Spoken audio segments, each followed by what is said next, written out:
हमेशा ध्यान रखिए, हार कितनी भी पास क्यों ना हो, फैसला होने तक अंतिम प्रयास करते रहिए।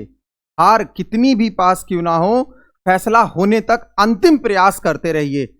Hello everyone, welcome to all of you in your channel Nandu भैया फिजिक्स वाले। आप सभी का स्वागत है आपके अपने चैनल नंदू भैया फिजिक्स वाले में। मैं आपका अपना नंदू भैया आज आपके लिए 11th क्लास के प्रॉपर्टीज ऑफ बल्क मैटर से चैप्टर सॉलिड को लेकर आया हूं, जिसमें हम लोग लेवल 1 की क्लास को कंप्लीट करेंगे। जैसा कि आप सभी को पता है कि हमारी क्लासेस लेवल 1, लेवल 2, लेवल 3 में डिवाइडेड है। लेवल 1 हम लोगों ने टोटली एकेडमिक लेवल को डेडिकेटेड किया हुआ है, जबकि लेवल 2 और लेवल 3 में हम लोगों ने नीट और आईआईटी जेई को कंप्लीट करने की कोशिश की हुई है। तो फिलहाल ये जो क्लास है हमारी, ये लेवल 1 की है। इसमें जितना भी आपके स्कूल लेवल पर डिस्कशन हो सकता है वो सभी हम लोगों ने कंप्लीट किया है। तो लेक्चर को स्टार्टिंग से लास्ट तक देखने की कोशिश कीजिए और जिस सीक्वेंस में बताया गया है सभी सीक्वेंस में देखिए आप, क्योंकि इसमें थ्योरी और कॉन्सेप्चुअल क्वेश्चन एंड लास्ट में जो न्यूमेरिकल्स बन सकते हैं आपके सभी न्यूमेरिकल्स को अप्लाई किया गया है। और इन लेक्चर को देखने के बाद अगर आप लोगों ने डॉक्टर और इंजीनियर बनने का सपना देखा हुआ है तो हमारा लेवल 2 और लेवल 3 भी आप जरूर देखिए।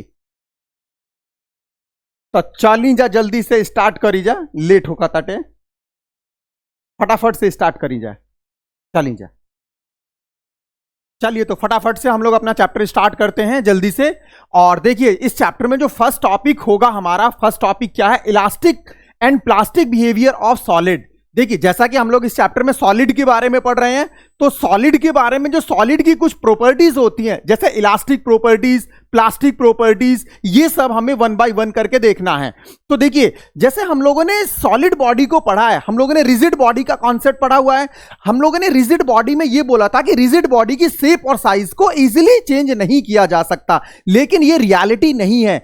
जो रिजिड बॉडी होती है उसके शेप और साइज को हम लोग चेंज कर सकते हैं अगर हम एक्सटर्नल अमाउंट का फोर्स लगाएं। एक्सटर्नल जो है वो सफिशिएंट अमाउंट का फोर्स लगेगा तो बॉडी की शेप और साइज चेंज हो जाएगी। तो समझने की बात यहां पर यह है कि इलास्टिक एंड प्लास्टिक बिहेवियर का क्या मतलब है। देखिए जब भी आप किसी सॉलिड पर फोर्स लगाएंगे तो सॉलिड की शेप और साइज चेंज होगी। कोई भी बॉडी परफेक्टली रिजिड नहीं होती है, तो जब आप उस बॉडी पर कोई भी एक्सटर्नल फोर्स लगाएंगे तो बॉडी का शेप और साइज चेंज हो जाएगा। ये जो आप फोर्स लगा रहे हैं बॉडी पर, ये फोर्स किस पर्पस के लिए लगा रहे हैं? बॉडी के अंदर चेंज लाने के लिए। बॉडी के अंदर चेंज का मतलब उसको डिफॉर्मिंग फोर्स बोलेंगे। बॉडी को हम डिफॉर्म करना चाह रहे हैं। डिफॉर्म का मतलब क्या होता है भाई? डिफॉर्म का मतलब है आपने कोई फोर्स लगाया, अब आपने कोई फोर्स लगाया, उसकी लेंथ को इंक्रीज कर दिया, उसकी लेंथ को कम कर दिया, उसके एरिया को इंक्रीज कर दिया, वॉल्यूम को कम कर दिया। जैसे फुटबॉल है, फुटबॉल को कंप्रेस कर दिया तो वो क्या हो गया? उसकी शेप साइज चेंज हो गई ना। तो ऐसे फोर्स जो शेप और साइज को चेंज कर दें, जो शेप और साइज को चेंज कर दें, उसको क्या बोलते हैं? Deforming force. क्या बोलेंगे उसको? डिफॉर्मिंग फोर्स बोलेंगे। तो जब भी हम सॉलिड की बात करेंगे तो सॉलिड के केस में अगर आपने कोई डिफॉर्मिंग फोर्स लगाया, और जब आपने डिफॉर्मिंग फोर्स लगाया तो उस केस में क्या होगा? बॉडी का शेप और साइज चेंज होगा। भाई सिंपल सी बात है, अगर मैं किसी रबड़ को इस तरीके से स्ट्रेच करूंगा तो उसका शेप साइज चेंज होगा। अगर मैं किसी रॉड को स्ट्रेच करूं तो उसका शेप साइज चेंज होगा। अगर मैं किसी बलून को कंप्रेस करूं तो उसका शेप साइज चेंज होगा। ठीक है, तो कहने का मतलब मेरा यह है कि जब भी आप कोई डिफॉर्मिंग फोर्स लगाएंगे तो बॉडी की शेप और साइज चेंज होगी। ऐसा होता क्यों है? क्योंकि जो बॉडी के अंदर जो मॉलिक्यूल्स होते हैं वो मॉलिक्यूल स्ट्रेच होते हैं, अपनी इक्विलिब्रियम पोजीशन से डिस्टर्ब हो जाते हैं और वो अपनी पोजीशन को रिगेन करने की कोशिश करते हैं। वो अपनी पोजीशन को क्या करते हैं? रिगेन करने की कोशिश करते हैं। इसलिए वो रीस्टोरिंग फोर्स लगाते हैं। क्या करते हैं? रीस्टोरिंग फोर्स लगाते हैं। जैसे कहने का मतलब यह है कि मानो मैं यहां पर हूं और आपने मेरे को यहां डिस्प्लेस कर दिया, मैं फिर से वहीं आ गया अपने आप। जैसे भाई बलून है, बलून को आप कंप्रेस करेंगे तो जब छोड़ेंगे तो फिर से वो वहीं आ जाएगा। फुटबॉल है, कंप्रेस करेंगे, छोड़ेंगे, फिर से वहीं आ जाएगा। रबड़ है, खींचेंगे, छोड़ेंगे, फिर से वहीं आ जाएगा। तो वो जो फिर से वही आ रहा है, ये किस फोर्स की वजह से आ रहा है? रीस्टोरिंग फोर्स की वजह से आ रहा है। बात समझ में आई? हाँ या ना? बोलो, बात समझ में आई ना? बहुत सिंपल है। तो जो रीस्टोरिंग फोर्स डेवलप हो रहा है वो बॉडी की उसकी इनिशियल पोजीशन में लेकर आ रहा है। तो जब भी आप कोई डिफॉर्मिंग फोर्स लगाएंगे और डिफॉर्मिंग फोर्स के रिमूव करने के बाद अगर बॉडी अपनी इनिशियल स्टेट में आती है तो इस टाइप की बॉडी को हम इलास्टिक बॉडी कहते हैं और इस प्रॉपर्टी को हम इलास्टिसिटी कहते हैं। और अगर आपने डिफॉर्मिंग फोर्स लगाया और बॉडी की कॉन्फ़िगरेशन चेंज हुई और कॉन्फ़िगरेशन चेंज होने के बाद जब आपने डिफॉर्मिंग फोर्स हटाया तो बॉडी अपने ओरिजिनल शेप साइज में नहीं आई। तो इस प्रॉपर्टी को प्लास्टिसिटी कहते हैं और इस टाइप की बॉडी को प्लास्टिक बॉडी कहते हैं। तो बात बिल्कुल समझ में आ गई होगी, इलास्टिक बॉडी का क्या मतलब है भाई और प्लास्टिक बॉडी का क्या मतलब है, डिफॉर्मिंग फोर्स का मतलब क्या होता है। सॉलिड का जो इलास्टिक बिहेवियर है इसका क्या मतलब हुआ, जब भी हम किसी सॉलिड पर कोई एक्सटर्नल डिफॉर्मिंग फोर्स लगाएंगे और जैसे ही हम डिफॉर्मिंग फोर्स को रिमूव करेंगे, अगर बॉडी ने अपनी ओरिजिनल शेप और साइज को रिगेन कर लिया मेरे बच्चों, तो वो क्या हो जाएगा, इलास्टिसिटी हो जाएगा। ठीक इसी तरीके से अगर बॉडी ने अपनी ओरिजिनल स्टेट को रिगेन नहीं किया तो वो क्या हो जाएगा, प्लास्टिसिटी हो जाएगा। तो देखो जैसे मैंने आपको इसमें बताने की भी कोशिश की हुई है, ये जो रबड़ है, ये रबड़ क्या रिप्रेजेंट कर रहा है, इस रबड़ में इलास्टिसिटी है, इस छोटे से बॉल में क्या है, इलास्टिसिटी है। जैसे ही आप डिफॉर्मिंग फोर्स को रिमूव करेंगे ये फिर से अपने ओरिजिनल स्टेट में आ जाएगा। जैसे ही आप यहां से डिफॉर्मिंग फोर्स रिमूव करेंगे ये फिर से अपने ओरिजिनल स्टेट में आ जाएगा। होता है ना भाई, सभी करके देखते हैं भाई, रबड़ में क्या होता है, रबड़ आपने खींचा छोड़ा फिर से वहीं आ जाएगा यार। ये जो बॉल है रबड़ की, जब आप इसे कंप्रेस कर रहे हैं छोड़ेंगे फिर से वहीं आ जाएगा यार। तो आपका जो कॉन्सेप्ट है वो बिल्कुल क्रिस्टल क्लियर होना चाहिए, बिल्कुल क्रिस्टल क्लियर। मैं आपको कंटिन्यू बताकर चल रहा हूं कि ये जो है हमारी ये लेवल 1 की क्लास है, ये एकेडमिक लेवल की क्लास है। तो ये बिल्कुल जीरो लेवल से मैं आपको बता रहा हूं, तो चीजें बिल्कुल आपको क्लियर होनी चाहिए। क्यों? क्योंकि अगर आपको कॉम्पिटिशन के लिए जाना है, नीट और IIT JEE के लिए जाना है, तो उसके लिए हमारी नेक्स्ट लेवल की क्लास है। तो उसमें हम लोगों ने जो कॉन्सेप्ट है वो उसी लेवल के समझाए गए हैं। तो यहां पर जो आपका लेक्चर है ये बिल्कुल आपके स्कूल लेवल में जीरो लेवल से स्टार्ट हो रहा है। तो आप इसे समझने की कोशिश करिए। यहां पर मैंने क्या बताया एक बार मैं और बता रहा हूं, चीजें क्रिस्टल क्लियर होनी चाहिए। Elastic and plastic behaviour of solid. Solid के अंदर इलास्टिक बिहेवियर का क्या मतलब है भाई, सॉलिड पर आपने एक्सटर्नल फोर्स लगाया, फोर्स रिमूव किया, बॉडी ने फिर से अगर रिगेन कर लिया पोजीशन तो वो क्या हो जाएगा, इलास्टिक। और अगर रिगेन नहीं किया तो प्लास्टिक। डिफॉर्मिंग फोर्स का मतलब क्या है, ऐसा फोर्स जो बॉडी के अंदर शेप और साइज को चेंज कर दे। अरे भाई आपने किसी को ऐसे मारा, शेप साइज चेंज कर दिया। शेप साइज चेंज करने का मतलब क्या है, वो डिफॉर्म कर दिया आपने। डिफॉर्म का मतलब क्या है भाई, बॉडी की शेप साइज चेंज हो गई। तो ऐसे फोर्स को हम डिफॉर्मिंग फोर्स बोलते हैं मेरे बच्चों, डिफॉर्मिंग फोर्स बोलते हैं। नोट्स कंटिन्यू आपके स्क्रीन पर चल रहे हैं, नोट्स को आप लोग इजिली कॉपी करते रहेंगे। देखो सारा खेल नोट्स का, नोट्स आपके प्रॉपर होने चाहिए। नोट्स जब आपके प्रॉपर होंगे तभी चीजें आप रिवाइज करेंगे बार बार, ठीक है। चलिए थोड़ा सा आगे की तरफ चलते हैं हम लोग। जैसे मैंने अभी आपको बताया इलास्टिसिटी में मैंने जैसे आपको बताया कि क्या मतलब होता है। अगर फाइनली वन लाइन में इलास्टिसिटी आपको डिफाइन करने के लिए बोला जाए तो क्या भाई, किसी भी बॉडी की वो प्रॉपर्टी अगर मैं उससे डिफॉर्मिंग फोर्स को रिमूव कर दूं और बॉडी फिर से अपनी ओरिजिनल शेप में आ जाए तो इस प्रॉपर्टी को मैं इलास्टिसिटी बोलूंगा। जैसे एग्जांपल में रबर और ये आपका आ जाएगा स्टील। ये क्वेश्चन भी बहुत पूछा जाता है, रबर और स्टील में कौन ज्यादा इलास्टिक है। बहुत इंपॉर्टेंट क्वेश्चन है भाई, बहुत इंपॉर्टेंट। ये आपके एग्जाम में जनरली पूछ लिया जाता है कि रबर में और स्टील में कौन ज्यादा इलास्टिक होता है। ये हम देखेंगे जैसे जैसे हमारा लेक्चर आगे चलेगा, ये मैं कराऊंगा आपको। बट अभी आप ध्यान रखना, इसका आंसर स्टील होता है। रीजन क्या होता है, जब मैं यंग्स मॉडुलस पढ़ाऊंगा तब बताऊंगा मैं।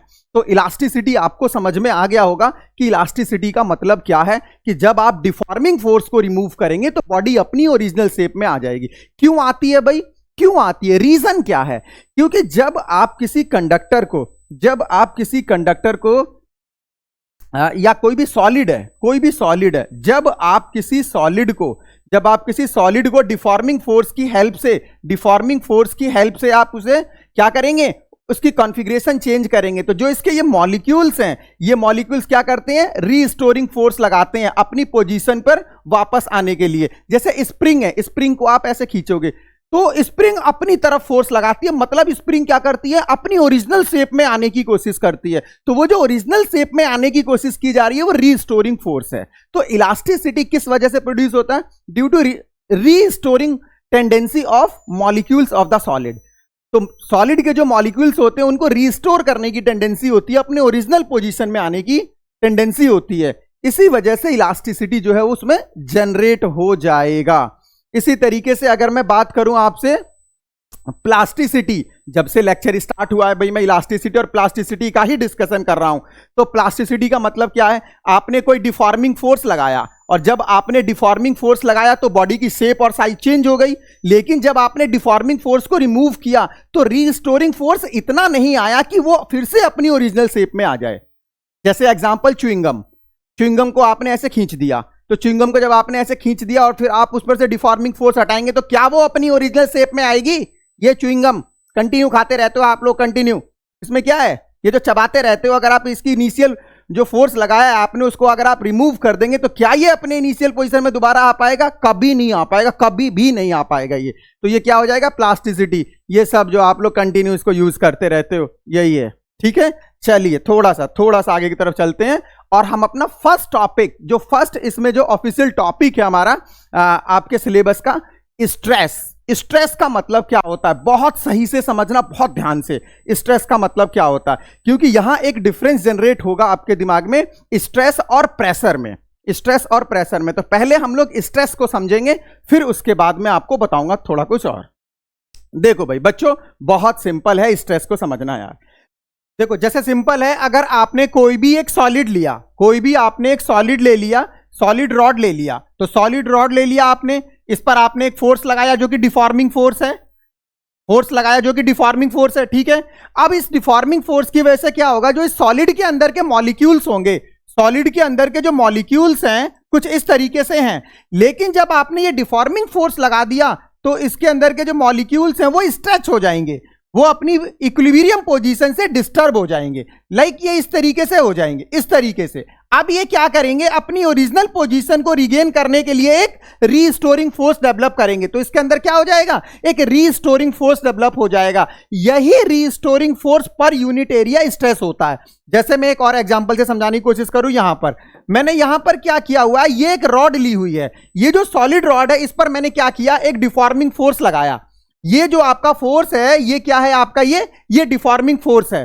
तो इस डिफॉर्मिंग फोर्स की वजह से क्या होगा कि जो इसके मॉलिक्यूल्स हैं, सॉलिड के जो मॉलिक्यूल्स हैं, ये क्या हो जाएंगे, स्ट्रेच हो जाएंगे। अब ये जो सॉलिड के अंदर जो मॉलिक्यूल्स हैं, ये रीस्टोरिंग फोर्स पर यूनिट इस क्रॉस सेक्शन एरिया पर जो फोर्स अप्लाई करेंगे, that is stress, that is stress. बात समझ में आ रही होगी कि जब भी आप कोई डिफॉर्मिंग फोर्स अप्लाई करें तो डिफॉर्मिंग फोर्स की वजह से बॉडी का शेप और साइज चेंज होगा, मतलब जो बॉडी के मॉलिक्यूल्स हैं वो इक्विलिब्रियम पोजीशन से डिस्टर्ब हो जाएंगे। तो उस केस में वो रीस्टोरिंग फोर्स डेवलप करते हैं अपनी ओरिजिनल पोजीशन को रिगेन करने के लिए। वो जो रीस्टोरिंग फोर्स रिगेन कर रहे हैं पर यूनिट एरिया, इसी को मैं क्या बोल रहा हूं, स्ट्रेस। तो किसी भी सॉलिड पर स्ट्रेस का क्या मतलब होता है, ये आपको समझ में आना चाहिए। अब चलिए, अब आप समझने की कोशिश करिए जरा। अगर मैं बात करूं भाई, जैसे रीस्टोरिंग फोर्स मैंने बोला, अगर बॉडी अपनी ओरिजिनल शेप में आ रही है, अगर बॉडी अपनी ओरिजिनल शेप में आ रही है, तो आप ये बताइए, जैसे आपने किसी बॉडी पर कोई डिफॉर्मिंग फोर्स लगाया, ये आपका डिफॉर्मिंग फोर्स है, ये एफ आपका डिफॉर्मिंग फोर्स है। समझने की कोशिश करना जरा। वैसे तो स्ट्रेस एक ही लाइन का है, वो मैंने बता दिया, लेकिन जितना आप एक्सप्लेनेशन को समझोगे, क्योंकि क्लास बिल्कुल जीरो लेवल से चल रही है, जितना आप एक्सप्लेनेशन को समझने की कोशिश करोगे टॉपिक उतना ही ज्यादा आपका क्लियर होता चला जाएगा। अब देखिए, जब आपने इस पर एक्सटर्नल फोर्स लगाया, तो एक्सटर्नल फोर्स लगाया जो कि डिफॉर्मिंग फोर्स है, तो ये बॉडी जो है अपनी ओरिजिनल शेप में आने की कोशिश करेगी, तो ये एक रीस्टोरिंग फोर्स अप्लाई करेगी। ये आपका रीस्टोरिंग, ये आपका रीस्टोरिंग।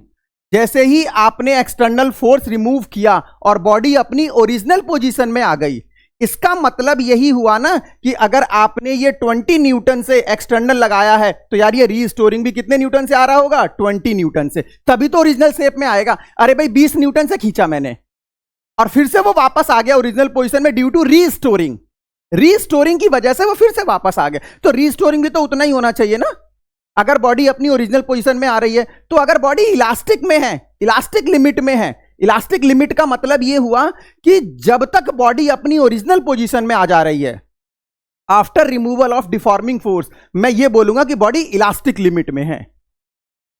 जैसे ही मैंने किसी बॉडी पर फोर्स लगाया, बॉडी की कॉन्फ़िगरेशन चेंज हुई, उसके डायमेंशन बदल गए, लेंथ, एरिया, वॉल्यूम चेंज हो गए, लेकिन जैसे ही मैंने डिफॉर्मिंग फोर्स रिमूव किया, फिर से वो वापस ओरिजिनल में आ गए, तो मैं ये बोलूंगा कि बॉडी मेरी इलास्टिक लिमिट में है। और अगर वापस नहीं आए तो मैं ये बोलूंगा कि बॉडी जो है मेरे को इलास्टिक लिमिट छोड़कर चली गई। तो अब आप समझने की कोशिश करिए जरा। तो अगर बॉडी मेरी इलास्टिक लिमिट में है तो जो आपने डिफॉर्मिंग फोर्स लगाया वही आपका रीस्टोरिंग फोर्स होगा। तो जो एक्सटर्नल फोर्स लगाया वही रीस्टोरिंग डेवलप हो रहा है। तो सिंपल हम क्या बोल देते हैं, स्ट्रेस में स्ट्रेस इक्वल टू फोर्स, जो आपने फोर्स अप्लाई किया, फोर्स अपॉन एरिया। क्यों? क्योंकि इलास्टिक लिमिट में क्या होता है, एक्सटर्नल फोर्स और एरिया सेम होते हैं। एरिया कौन सा लेना है आपको, क्रॉस सेक्शन एरिया लेना है, सॉलिड का क्रॉस सेक्शन एरिया। अब आप समझने की कोशिश करिए, इसकी यूनिट क्या हो जाएगी भाई बच्चों, यूनिट क्या होगी इसकी, यूनिट हो जाएगी इसकी न्यूटन पर मीटर स्क्वायर, न्यूटन पर मीटर स्क्वायर, फोर्स का हो गया ये न्यूटन। अब डायमेंशन की अगर मैं बात करूं तो डायमेंशन क्या हो जाएगा भाई, बहुत सिंपल, न्यूटन का क्या होता है mL-T-2 अपॉन एरिया का L2, तो कितना हो जाएगा mL-1T-2। यही प्रेशर का भी होता है, यही प्रेशर का भी होता है। तो जो स्ट्रेस होता है हमारा, वो स्ट्रेस कौन सी क्वांटिटी है, देखो ना ही ये स्केलर होगी और ना ही ये वेक्टर होगी, हमारे पास एक तीसरी क्वांटिटी भी होती है, टेंसर। टेंसर में क्या चाहिए होता है हमें, टेंसर में मैग्नीट्यूड भी चाहिए होता है, डायरेक्शन भी चाहिए होता है, और हमें उसके साथ साथ एक प्लेन की भी जरूरत होती है। तो स्ट्रेस के लिए क्या है, प्लेन की जरूरत पड़ रही है ना भाई, नॉर्मली तो लग रहा है सरफेस से, ठीक है। तो इस केस में क्या होगा, जो स्ट्रेस होगा हमारा वो टेंसर क्वांटिटी हो जाएगा, ठीक है। अब यहां पर हम लोग एक कॉन्सेप्ट और देखते हैं, स्ट्रेस और प्रेशर में क्या डिफरेंस हो सकता है, क्योंकि प्रेशर भी तो फोर्स अपॉन एरिया ही होता है ना। अब आप एक बात देखिए, जो प्रेशर का नेचर होता है, प्रेशर हमेशा कंप्रेसिव नेचर का होता है। अगर कहीं प्रेशर लग रहा है तो वो क्या करेगा, चीजों को कंप्रेस करेगा। जबकि अगर मैं स्ट्रेस की बात करूं तो स्ट्रेस के अंदर क्या हो सकता है, स्ट्रेस जो होता है कंप्रेसिव भी होता है और टेंसाइल भी होता है, मतलब कंप्रेस भी कर सकते हैं स्ट्रेस में, और हम क्या कर सकते हैं, इसको स्ट्रेच भी कर सकते हैं स्ट्रेस के केस में। दूसरी बात क्या है, जो प्रेशर होता है, प्रेशर हमेशा क्या होता है, नॉर्मल डायरेक्शन में ही लगेगा, जबकि जो स्ट्रेस होता है वो टेंजेंशियल भी होता है। प्रेशर हमेशा नॉर्मल में लगेगा, जबकि स्ट्रेस क्या होता है आपका, स्ट्रेस आपका टेंजेंशियल भी होता है। तो यहां पर हमने दो बातें नहीं देखी, एक तो स्ट्रेस आपका टेंसर क्वांटिटी है, ना ही स्केलर ना ही वेक्टर, ध्यान रखना टेंसर क्वांटिटी है। टेंसर क्वांटिटी हम उसे बोलते हैं जिसमें हमें मैग्नीट्यूड, डायरेक्शन और प्लेन तीनों की जरूरत पड़ती है, मैग्नीट्यूड, डायरेक्शन और प्लेन तीनों की जरूरत पड़ती है, ठीक है। और इसी तरीके से अगर मैं बात करूं जो मैंने डिफरेंस बताया आपको, प्रेशर क्या होता है, प्रेशर हमेशा नॉर्मल में लगेगा, जबकि आपका स्ट्रेस टेंजेंशियल भी हो सकता है, नॉर्मल भी हो सकता है। अच्छा, प्रेशर हमेशा कंप्रेसिव नेचर का होता है, जबकि हमारा जो स्ट्रेस होता है वो क्या होता है, टेंसाइल भी हो सकता है और कंप्रेसिव भी हो सकता है, ठीक है। बातें समझ में आनी चाहिए, चीजें बहुत सिंपल हैं, बातें समझ में आपको आनी चाहिए। तो ये सारी बातें आपको समझ में आनी चाहिए। स्ट्रेस एक इंपॉर्टेंट टॉपिक रहा, जिसमें मैंने आपको बताया कि स्ट्रेस का मतलब क्या होता है, कि जब भी आपने कोई एक्सटर्नल फोर्स लगाया जो कि बॉडी की कॉन्फ़िगरेशन को चेंज कर रहा है, इसका मतलब उसका डिफॉर्मिंग नेचर है, तो उस केस में क्या होगा, बॉडी के अंदर एक रीस्टोरिंग डेवलप होगा, जो कि उसको ओरिजिनल पोजीशन में लेकर आने की कोशिश करेगा। यही जो रीस्टोरिंग फोर्स होता है पर यूनिट एरिया, ये जो रीस्टोरिंग फोर्स है पर यूनिट एरिया, इसी को मैं क्या बोल रहा हूं, स्ट्रेस बोल रहा हूं। और अगर बॉडी मेरी इलास्टिक लिमिट में है, मतलब बॉडी मेरी वापस आ रही है ओरिजिनल पोजीशन में, तो जो मैंने एक्सटर्नल फोर्स लगाया, जो मैंने डिफॉर्मिंग फोर्स लगाया, वही मेरा रीस्टोरिंग होगा। तो इस केस में स्ट्रेस जो होता है वो फोर्स अपॉन एरिया हो जाता है, सिंपल, ठीक है। ये बाकी जब स्कूल लेवल की चीजें ये सब पता होना चाहिए, क्योंकि जब हम नेक्स्ट लेवल पर आएंगे तो वहां मैं डायमेंशंस वगैरह नहीं बताऊंगा, सीधे स्ट्रेस का कॉन्सेप्ट और उस पर PYQ जो IIT JEE में और नीट में आए हुए क्वेश्चंस हैं उनको करेंगे। बट इस लेवल पर जो क्लास चल रही है, इसमें हम लोग सारी चीजों को डिटेल में करने की कोशिश कर रहे हैं, ठीक है। चलिए थोड़ा सा आगे की तरफ चलते हैं भाई, थोड़ा सा आगे की तरफ चलते हैं। अब आप एक बात समझने की कोशिश करिए, जरा एक बात समझने की कोशिश करिए, जो स्ट्रेस है, स्ट्रेस कैसे डेवलप हो रहा था, जब आप बॉडी पर कोई एक्सटर्नल फोर्स लगा रहे थे, डिफॉर्मिंग फोर्स लगा रहे थे, और बॉडी क्या कर रही थी, डिफॉर्म हो जा रही थी, लेकिन जैसे ही आप फोर्स को रिमूव करे थे बॉडी फिर से रिगेन हो जा रही थी। तो वो जो रीस्टोरिंग फोर्स डेवलप हो रहा था पर यूनिट एरिया, उसी को मैं स्ट्रेस बोल रहा हूं। अब अगर मैं स्ट्रेस के टाइप्स की बात करूं, तो देखो ऑन द बेसिस ऑफ जो आप फोर्स लगा रहे हैं, आप दो तरीके के फोर्स लगा सकते हैं बॉडी पर। एक तो नॉर्मल फोर्स लगा सकते हैं, जैसे मानो कि आपके पास कोई रॉड है, आप उस रॉड को ऐसे खींच रहे हो, ऐसे करके खींच रहे हो, तो ये नॉर्मल फोर्स है ना। जैसे ये है, इस पर अगर मैं ऐसे कंप्रेस कर दूं तो ये क्या है, ये आपका नॉर्मल फोर्स है। क्या है ये, नॉर्मल फोर्स है ये। तो जिस भी यहां पर आप फोर्स लगा रहे हैं उस भी यहां पर हम स्ट्रेस को डिफरेंशिएट कर सकते हैं। अगर आप सॉलिड पर नॉर्मल फोर्स लगा रहे हैं, उसके सरफेस पर 90 डिग्री पर फोर्स लग रहा है तो नॉर्मल स्ट्रेस हो जाएगा। और अगर सरफेस से टेंजेंट लग रहा है फोर्स, सरफेस के टेंजेंट लग रहा है, टेंजेंट का मतलब समझने की कोशिश करो थोड़ा सा, टेंजेंट का मतलब हो जाएगा आपका, अगर आप समझने की कोशिश करिए जरा, टेंजेंट का मतलब मैं आपको बताता हूं। टेंजेंट का मतलब लाइक दिस, अगर आपने फोर्स ऐसे लगाया है, अगर आपने फोर्स ऐसे लगाया है, बॉडी के सरफेस के टेंजेंट लगाया है, तो इस टाइप पर जो फोर्स डेवलप होगा वो टेंजेंशियल होगा, वो हम देखेंगे अभी, लेकिन ये टेंजेंट फोर्स में काउंट होगा अभी, ठीक है ना।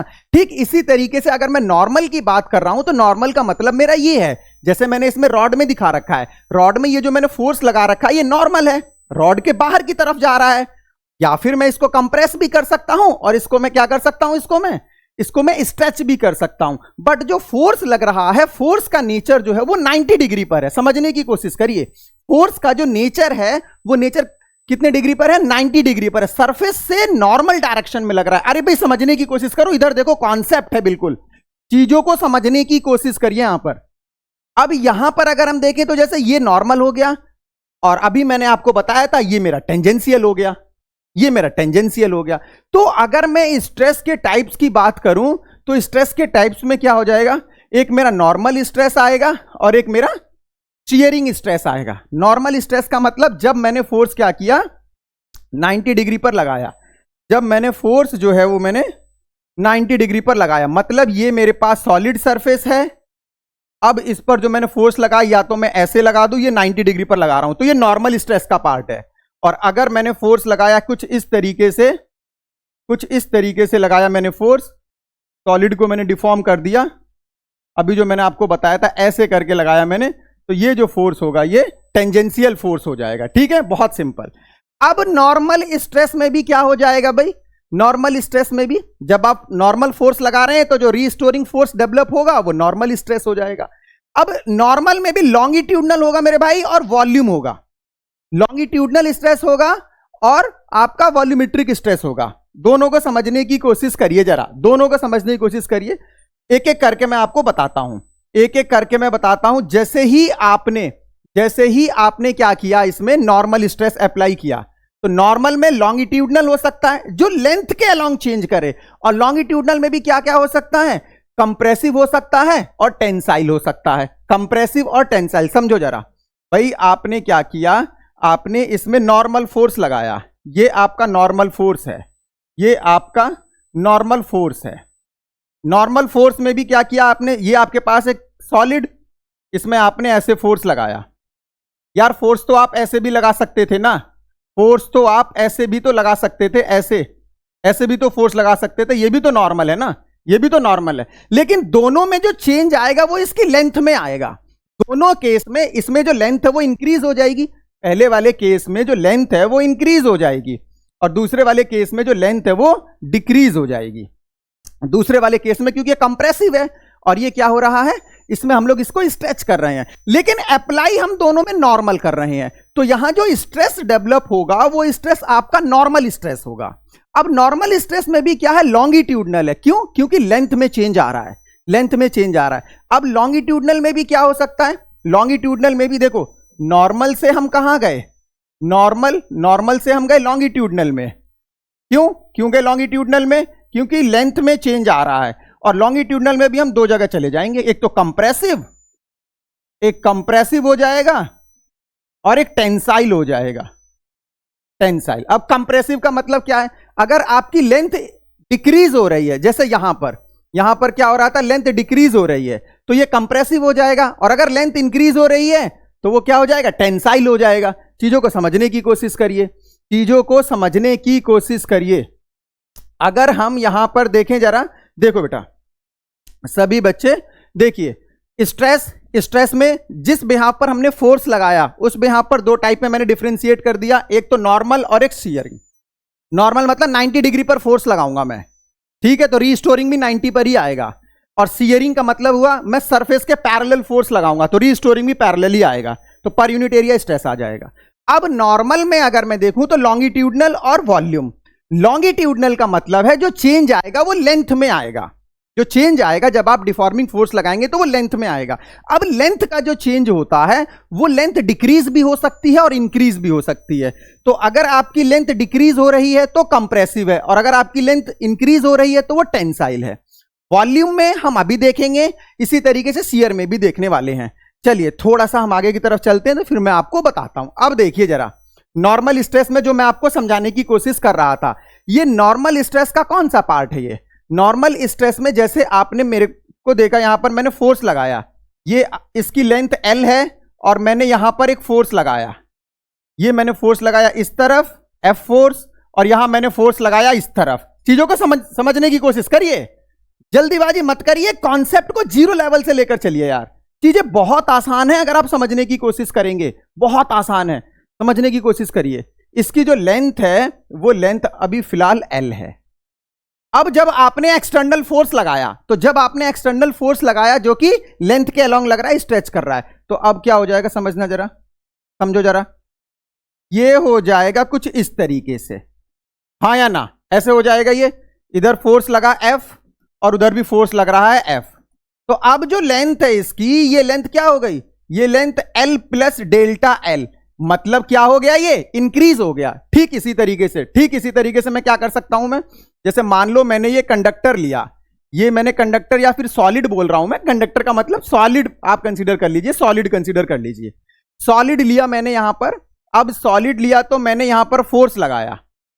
ये जो फोर्स है, आप इस फोर्स का नेचर देख रहे हैं, फोर्स का नेचर कैसा है? नॉर्मल में भी कंप्रेसिव है, और इसकी जो लेंथ है वो फिलहाल L है। तो अब क्या हो जाएगा यहां पर जो इसकी लेंथ है वो क्या हो जाएगी? वो यहां पर इसकी जो लेंथ है वो डिक्रीज हो जाएगी, तो ये हो जाएगा L माइनस डेल्टा L, अगर डेल्टा L का कंप्रेशन हुआ है तो यहां जो स्ट्रेस डेवलप होगा वो स्ट्रेस हमारा क्या हो जाएगा? कंप्रेसिव, और यहां जो स्ट्रेस डेवलप होगा वो क्या हो जाएगा? टेंसाइल। लेकिन दोनों ही नॉर्मल का पार्ट है, दोनों ही स्ट्रेस मेरा नॉर्मल का पार्ट है। चीजों को समझने की कोशिश करिए, जीरो लेवल से समझा रहा हूं आपको मैं, बिल्कुल नोट्स को आप कंप्लीट करते रहिए। इसीलिए मैं बार बार रिवाइज कर रहा हूं मेरे बच्चों, इसीलिए मैं बार बार रिवाइज कर रहा हूं कि आप नोट्स को सही से कंप्लीट करिए, ठीक है? चलिए थोड़ा सा आगे की तरफ चलते हैं, हम लोग थोड़ा सा आगे की तरफ चलते हैं। टेंसाइल और कंप्रेसिव बहुत देर से ना हम लोग देख रहे हैं यार, कभी से मैं यही तो बता रहा हूं यार, टेंसाइल क्या है, कंप्रेसिव क्या है।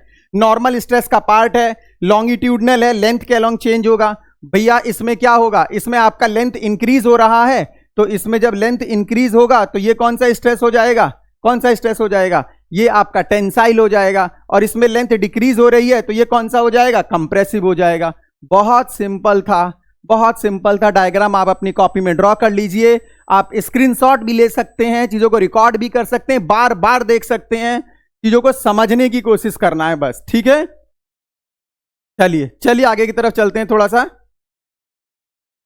हाइड्रोलिक स्ट्रेस, अभी जो मैं आपको वॉल्यूम वाली बात कर रहा था, भाई अगर हमारा नॉर्मल स्ट्रेस है तो नॉर्मल में मैंने आपको क्या बताया था? अगर हमारा नॉर्मल स्ट्रेस है तो नॉर्मल में एक तो मैंने लॉन्गिट्यूडनल बताया था, लॉन्गिट्यूडनल, और दूसरा क्या था भाई? वॉल्यूम वाला, दूसरा क्या था? वॉल्यूम।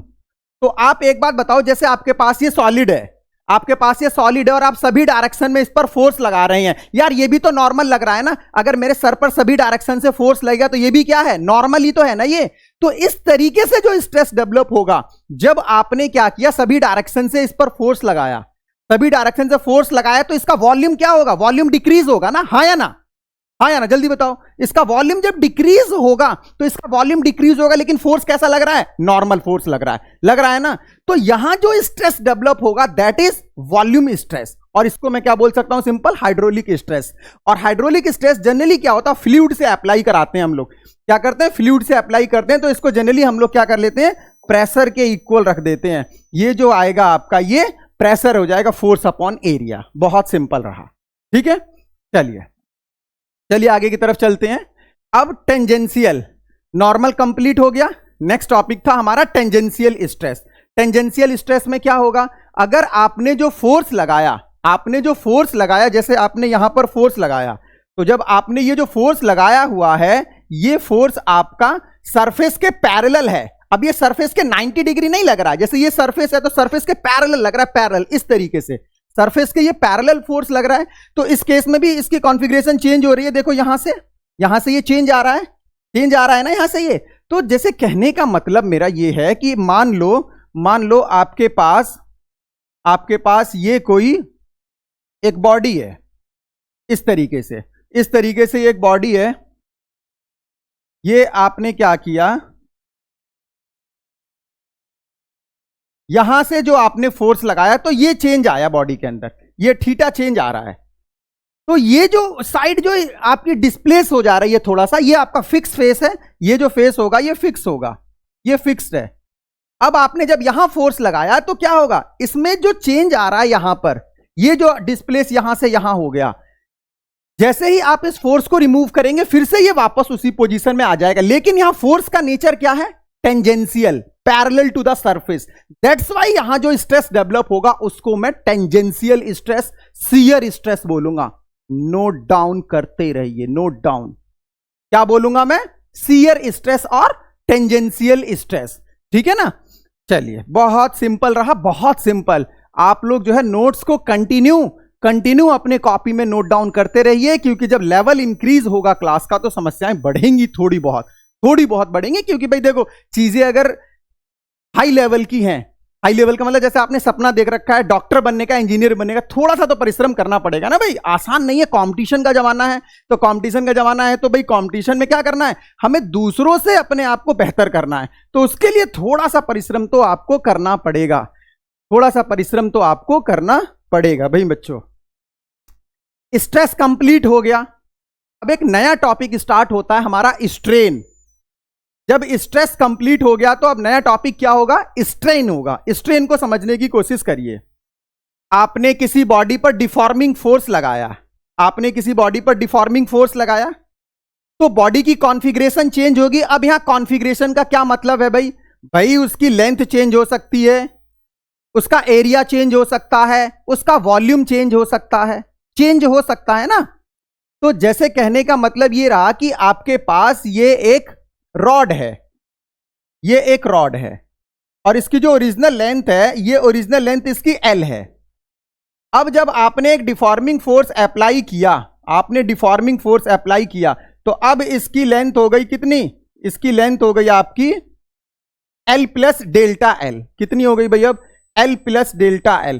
तो इसकी लेंथ में कितना चेंज आया, डेल्टा L इंक्रीज हो गया, डिक्रीज भी हो सकता है, वो डिपेंड करेगा कि आपने टेंसाइल स्ट्रेस अप्लाई कर रखा है, कंप्रेसिव। एरिया में भी चेंज करा सकता हूं, वॉल्यूम में भी चेंज करा सकता हूं।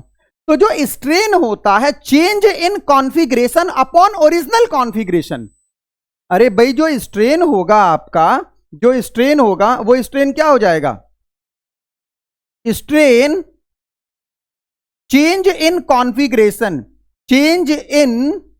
कॉन्फ़िगरेशन, या फिर मैं डायमेंशन भी बोल सकता हूं, कोई सी भी डायमेंशन ले सकते हैं। डायमेंशन का मतलब लेंथ, एरिया या वॉल्यूम, अपॉन ओरिजिनल डायमेंशन। क्योंकि जब आप किसी भी सॉलिड पर जब आप कोई भी डिफॉर्मिंग फोर्स अप्लाई करेंगे तो उसकी कॉन्फ़िगरेशन चेंज होगी, और जब कॉन्फ़िगरेशन चेंज होगी तो चेंज इन डायमेंशन और change in configuration upon original configuration क्या हो जाएगा, स्ट्रेन। जैसे लेंथ में चेंज हुआ तो change in length upon original length. जैसे एक बार और समझो, ओरिजिनल लेंथ थी मेरी कितनी, 10 सेंटीमीटर, और जब मैंने फोर्स अप्लाई किया तो लेंथ हो गई कितनी, 12 सेंटीमीटर। तो चेंज कितना आया, 2 का चेंज आया ना, इंक्रीज हो रहा है। तो 2 का चेंज आया तो स्ट्रेन कितना हो जाएगा, स्ट्रेन जो होगा यहां पर, स्ट्रेन कितना हो जाएगा, 2/10 चेंज अपॉन ओरिजिनल। इसी तरीके से अगर मैं एरिया की बात करूं, ओरिजिनल एरिया था मेरा 20 सेंटीमीटर स्क्वायर, और जब मैंने फोर्स लगाया तो हो सकता है एरिया मेरा 25 हो जाए, हो सकता है इंक्रीज हो गया भाई। तो स्ट्रेन कितना होगा, स्ट्रेन हो जाएगा 5/20 चेंज अपॉन ओरिजिनल। अरे भाई change in dimension upon original dimension, इसी को बोलते हैं स्ट्रेन, ठीक है ना। बहुत सिंपल है। सेम टाइप की क्वांटिटी का रेशियो है, तो सेम टाइप की क्वांटिटी का रेशियो है, तो इस तरीके से इसका कोई भी डायमेंशन नहीं होगा, ना ही कोई इसकी यूनिट होगी। जब आप 11th में आए होगे तो आपको डायमेंशन पढ़ाया गया होगा, तो वहां पर बताया गया होगा dimension less quantity, unit less quantity, तो वहां रिफ्रैक्टिव इंडेक्स बताया जाता है, स्ट्रेन बताया जाता है। वो स्ट्रेन यही है, सेम टाइप की क्वांटिटी का रेशियो होता है, इसी वजह से इसका कोई भी डायमेंशन और यूनिट नहीं होता है। समझने की कोशिश करो, नोट्स बनाते रहो।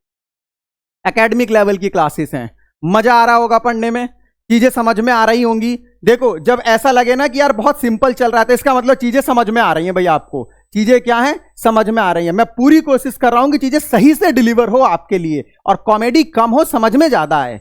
ठीक है, मेन जो कॉन्सेप्ट है आपका वो क्या है फिजिक्स में, physics is all about concept. जितना कॉन्सेप्ट क्लियर होगा, क्रिस्टल क्लियर होगा, उतना ज्यादा आप फिजिक्स को सीखते चले जाएंगे। फिजिक्स का मतलब ही कॉन्सेप्ट है यार, फिजिक्स का कोई एंडिंग पॉइंट नहीं है। फिजिक्स से तो आपको लगाव होना चाहिए। ठीक है, चलिए अब हम स्ट्रेन की बात करें। अगर हम स्ट्रेन की बात करें तो स्ट्रेन में क्या क्या आ जाएगा, फिर से वही बात, नॉर्मल स्ट्रेन हो जाएगा, शियर स्ट्रेन हो जाएगा और वॉल्यूमेट्रिक स्ट्रेन हो जाएगा। अगर मैं नॉर्मल स्ट्रेन की बात करूं तो नॉर्मल स्ट्रेन में क्या हो जाएगा, जो आप फोर्स लगाएंगे वो 90 डिग्री पर लगना चाहिए।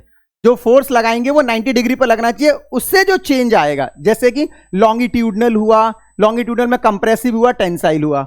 इसी तरीके से शियर स्ट्रेन का मतलब जब आप टेंजेंशियल फोर्स लगाएंगे तो जो चेंज आएगा वो शियर स्ट्रेन में जाएगा। और वॉल्यूमेट्रिक स्ट्रेन, अगर आपने हाइड्रोलिक स्ट्रेस लगा दिया, मतलब अगर आपने वॉल्यूम वाला स्ट्रेस लगाया है, तो जो भी चेंज आएगा वो वॉल्यूमेट्रिक स्ट्रेन में आएगा।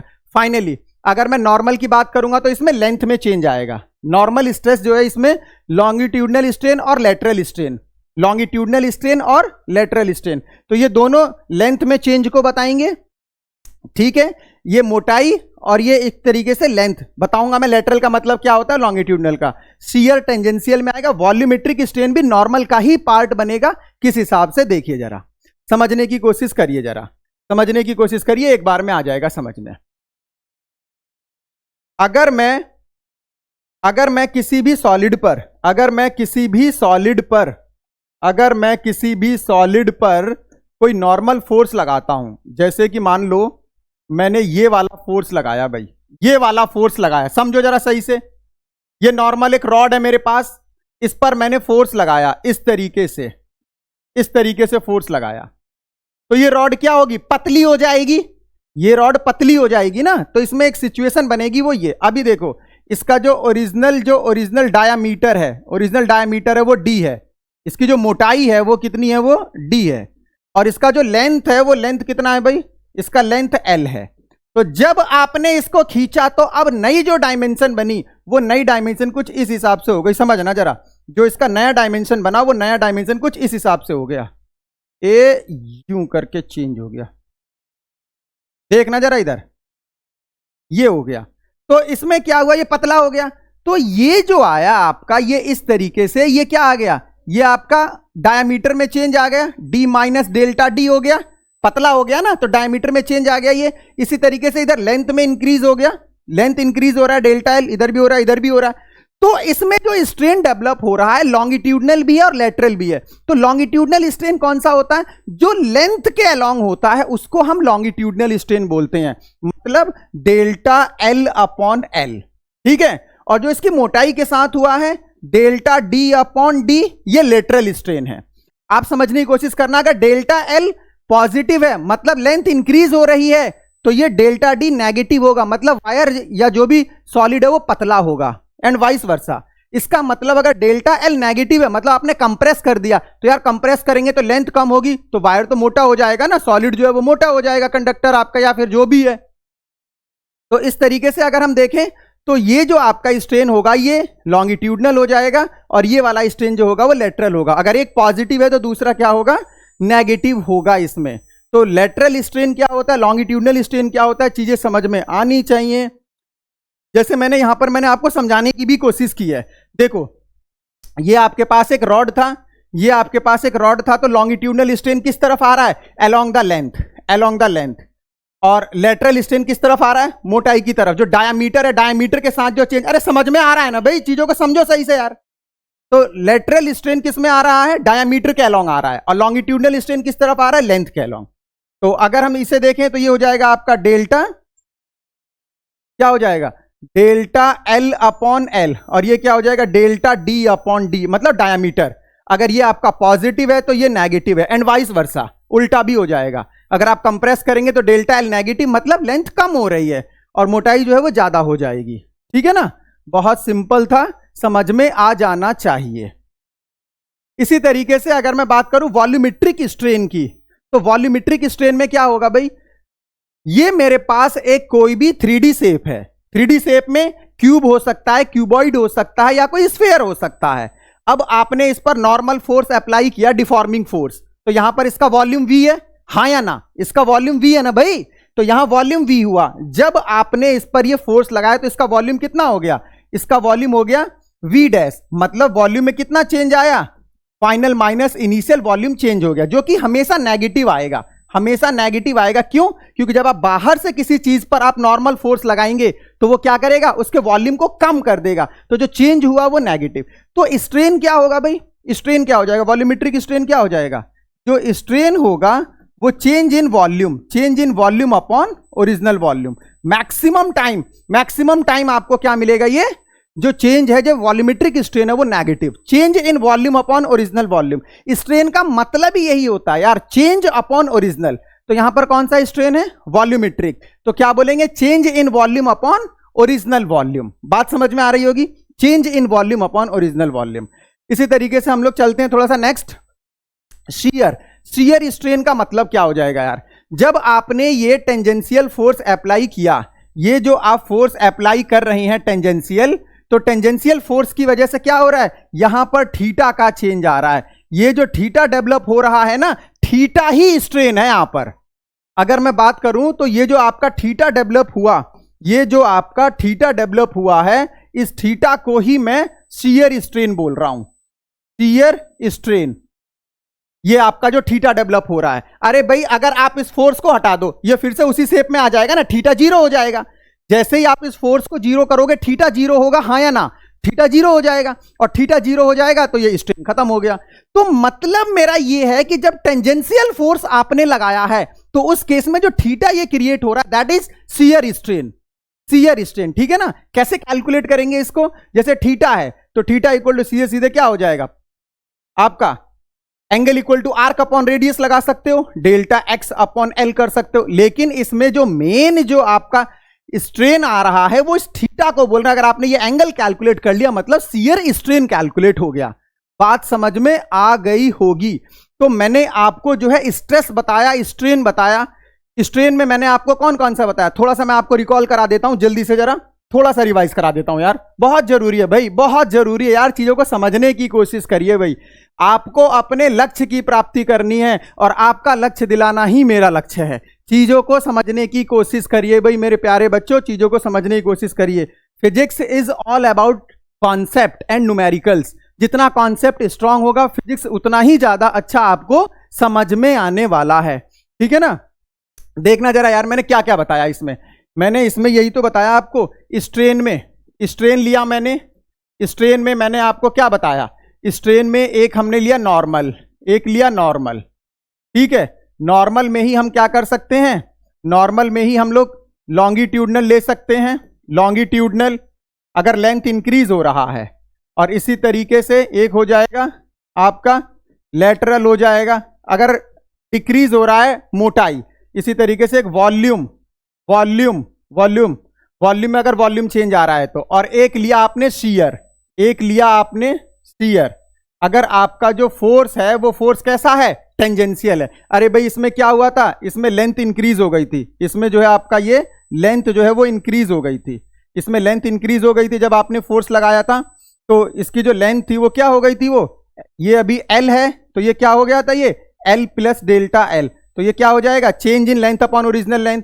ये क्या था, मोटाई से था, जब मैं इसको खींचूंगा तो ये पतला हो जाएगा, तो यहां पर क्या आएगा minus delta D upon D. Delta क्या बता रहा है, चेंज को। वॉल्यूमेट्रिक में क्या है, जब आपने फोर्स लगाया, जब आपने फोर्स लगाया नॉर्मल, तो ये कंप्रेस हो जाएगा भाई।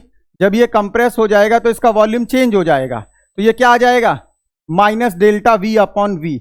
और ये वाला कौन सा लिया आपने, ये इसमें आप लोगों ने ये देखा कि अगर मैं इसमें क्या कर रहा हूं, फोर्स जो है वो मैं टेंजेंशियल अप्लाई करने की कोशिश कर रहा हूं, तो उस तरीके से ये जो आ रहा है आपका, ये जो डेवलप हो रहा है थीटा, ये जो थीटा डेवलप हो रहा है, इसी को मैं क्या बोल रहा हूं, मैं इसी को मैं क्या बोल रहा हूं मैं, इसी को मैं शियर स्ट्रेन बोल रहा हूं। चीजें सारी समझ में आनी चाहिए, बहुत सिंपल है, बहुत सिंपल है। इलास्टिक लिमिट, इलास्टिक लिमिट, ये मैं आपको पहले भी मैंने स्टार्टिंग में ही बताया था इलास्टिक लिमिट का क्या मतलब होता है। देखो अलग अलग मटेरियल की अलग अलग इलास्टिक लिमिट होती है। अब आपके दिमाग में ये तो नहीं आ रहा है कि यार ये सॉलिड चैप्टर क्यों पढ़ाया जा रहा है हमें। अरे भाई मान लो आपने सिविल इंजीनियरिंग किया, मान लो आपने सिविल इंजीनियरिंग किया और बड़ी बड़ी बिल्डिंग बना रहे हो, तो यार बड़ी बड़ी बिल्डिंग में कौन सा रॉड यूज करोगे, कौन सा आप सरिया डाल रहे हो, कौन सा मटेरियल डाल रहे हो, कौन सा सीमेंट डाल रहे हो, किस तरीके से कर रहे हो, ये यार ये सारी चीजें पता तो होनी चाहिए ना आपको कि कितना नॉर्मल स्ट्रेस डेवलप होगा। तो ये मैक्सिमम जो पार्ट है ये सिविल इंजीनियरिंग का पार्ट है ये, ठीक है। तो अगर आपने बड़े बड़े अधिकारियों के साथ मिलकर अगर आपने बड़े बड़े पुल बनाए, ब्रिज बनाए आपने, तो उस केस में आपका ये कॉन्सेप्ट काम करेगा, ठीक है ना। तो जैसे इलास्टिक लिमिट है, तो इलास्टिक लिमिट अलग अलग मटेरियल की अलग अलग इलास्टिक लिमिट होती है। इलास्टिक लिमिट का मतलब क्या है भाई, हम भी कह देते हैं ना किसी से लिमिट में रहो, लिमिट में। इसका मतलब क्या है कि जैसे आपको कोई परेशान कर रहा है, आपको कोई परेशान कर रहा है तो आप ठीक है भाई कोई दिक्कत नहीं है, कोई दिक्कत नहीं है। जैसे मानो आपका फ्रेंड ही आपसे मजाक कर रहा है, तो आप उस केस में क्या ठीक है भाई दोस्त है अपना, कोई दिक्कत नहीं है, जनरली ऐसे चलता रहता है। अब मजाक का लेवल बहुत ज्यादा होता जा रहा है, तो आप क्या कह रहे हो, इसे लिमिट में रहे भाई, लिमिट में रहे, मतलब लिमिट को क्रॉस मत कर। अगर तूने लिमिट क्रॉस कर दी तो इसके बाद फिर चेंज आ जाएगा, फिर मेरे अंदर भी चेंज देखने को मिलेगा, कहते हो ना आप लोग। तो यहां जो लिमिट है वो बॉडी ये कह रही है कि मेरी एक इलास्टिक लिमिट है, मेरी एक इलास्टिक लिमिट है। और वो लिमिट कौन सी है कि जब भी आप कोई डिफॉर्मिंग फोर्स लगाएंगे और डिफॉर्मिंग फोर्स की वजह से बॉडी का शेप साइज चेंज हो जाएगा, लेकिन जैसे ही आप डिफॉर्मिंग फोर्स रिमूव करेंगे वो फिर से वापस उसी शेप में आ जाएगा। ये मेरी एक लिमिट है। लेकिन अगर ये लिमिट क्रॉस हो गई और आपने फिर डिफॉर्मिंग फोर्स लगाया तो मैं वापस कभी नहीं आऊंगी या आऊंगा, जो भी है। बात समझ में आ रही है। तो बॉडी के अंदर परमानेंट सेट प्रोड्यूस हो जाता है, परमानेंट चेंज आ जाता है। इसी को हम लोग बोलते हैं elastic limit. Elastic limit is that limit beyond which if we remove the deforming force body cannot regain its original shape and size, but below the elastic limit body can easily regain the original shape and size। बात समझ में आ रही है भाई। Elastic limit से अगर कम है तो बॉडी आसानी से अपने ओरिजिनल शेप एंड साइज को रिगेन कर लेगी, और अगर वो लिमिट क्रॉस हो गई भाई तो फिर अब मामला गड़बड़ हो जाएगा। अब ठीक है ना, चीजें बहुत आसान है, समझने की कोशिश करिए, समझने की कोशिश करिए जरा। हम लोग नेक्स्ट टॉपिक की तरफ चलते हैं।